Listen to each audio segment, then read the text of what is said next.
Let's maximize your practice time. Hi, I'm a music teacher and this is my life.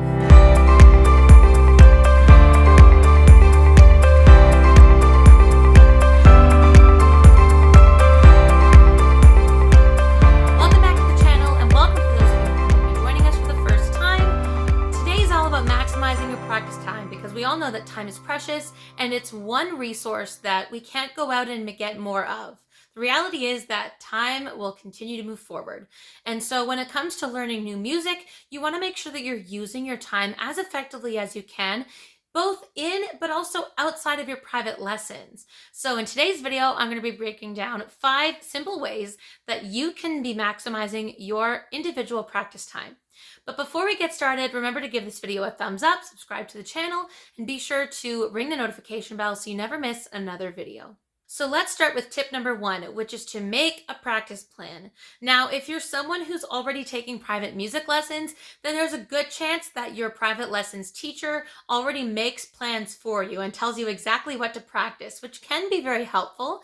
But maybe you're not someone who's taking private lessons yet, or maybe you're not taking private lessons anymore, but you still want to work towards a specific piece or song that you want to learn. So you want to be able to make a practice plan. So if it's me, for example, I write down in a notebook what my warm-up is going to be. I write down what piece I'm working on. If there's an etude or other sort of thing that I'll do that's more technical, but not necessarily repertoire, I will put that after the warm-up. So it'll go warm-up, then maybe an etude, and then it'll go into the piece of music.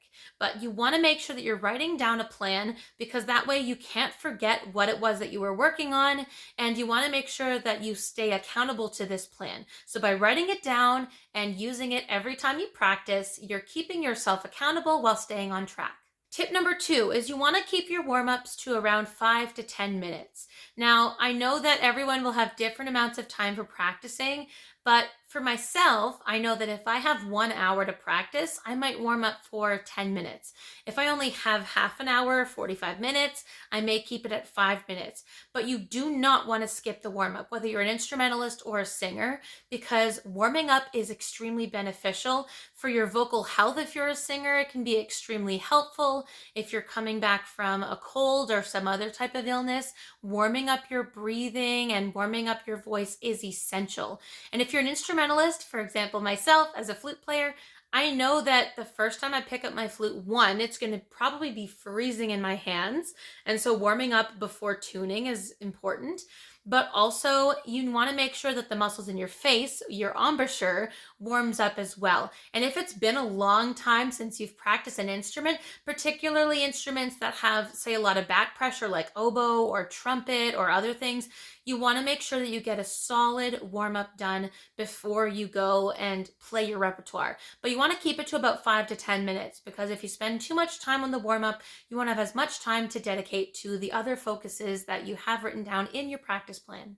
And also, if you're going to make a practice plan for your whole practice session, also make sure that you make practice plans for your warm-ups. So it might be starting on a certain scale. Is there a certain articulation pattern you're going to do, or is there a certain speed that you're going for? You can set your metronome to that speed.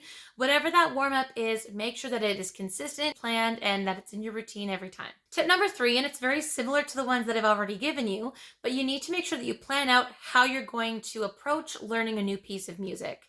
So let's say that you've chosen a piece of music or a song that you really want to learn, and it's just a big piece. Maybe it's a concerto or a sonata where you have 3 movements to learn, and at first it can seem overwhelming. Or maybe if you're a vocalist, it's just a very technically challenging piece of music or song, and it also can seem daunting and overwhelming. Well, if you create yourself a good plan for how you're going to approach this, it can be really helpful. So as an instrumentalist who has learned multi-movement sonatas and concerti over the years, start with one and then move on from there. And then within that one that you're choosing, you want to create a plan that's going to really work well. So if it's maybe learning a page at a time, if it works out really well, or maybe it's a song or piece of music where there's 2 distinct styles in the same piece. There's a lot of, for example, French flute music where the first half may have this beautiful, maybe more flowing and slow tempo, but it's more about the dynamic range, the tone, and those things. And then the second half takes a big turn. It's a quicker tempo, and the focus is more on your technical abilities.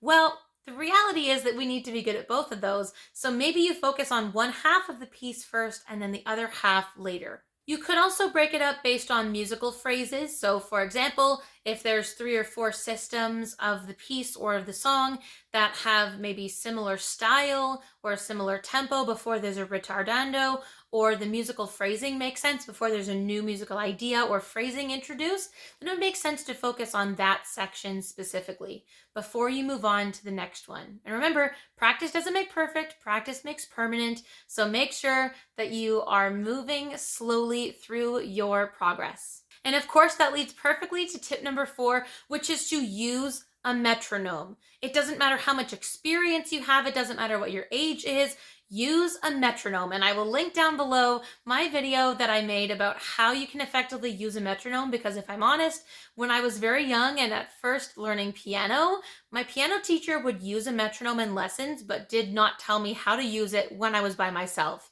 And it led to a lot of frustration, but in that video I break down how you can use a metronome effectively on your own. And using a metronome is great because similar to your rehearsal plan, it keeps you accountable, but in this way, it keeps you accountable to a tempo. And I always say you want to start slower than the performance tempo, because if you practice something and over again, remember what I said earlier, practice doesn't make perfect, it makes permanent. Then if you keep on playing the same mistakes in the same places every single time, then you're just going to get really good at playing the wrong thing. And the right notes at the wrong time are still wrong notes. So make sure that you're tracking your progress with a metronome. And my last thing, tip number 5, is to track your progress. Meaning you should grab a pencil and write down on that piece of music, on that specific page, or at the beginning of that maybe section based on the musical ideas and phrasing that's taking place, or the melody and harmonies that all make sense there. In that section, track your progress. So on a metronome, for example, if you know that your tempo is, let's say, quarter note equals 72, and that's where you start, then on your paper, write a little quarter note and then write 72 there. Then the next time you play it, try to go through that entire section playing it at, let's say, quarter note equals 76. If you play that without making any mistakes, then try quarter note at 80. And if at the end of that practice session, you're able to play through that section you're working on without making any mistakes, then you can write down on that piece of paper by the end of your practice session, you know what? I made it to quarter note equals 80. Or maybe you didn't quite make it to 80, but you got there to 76. Then you can write your 76. So when you write that down, what you're doing is making it easier for the next time when you're going to go practice. You can look at that practice plan.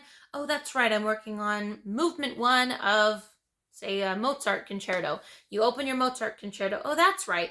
The last time I was looking at this piece, this was the tempo where I was able to play it well without making mistakes. Now, I'm not working on a Mozart concerto right now, so bear with me. The whole 76, 72, or 80 may not be the right tempo, but the idea is there. You want to make sure that you are using your time well, and these are just 5 simple tips that you can maximize your very precious personal practice time. So I hope you find this video helpful. If you do, be sure to give this video a thumbs up, subscribe to the channel, and ring the notification bell so you don't miss another video. Be sure to give us a follow over on Instagram, and I'll see you right back on this channel for another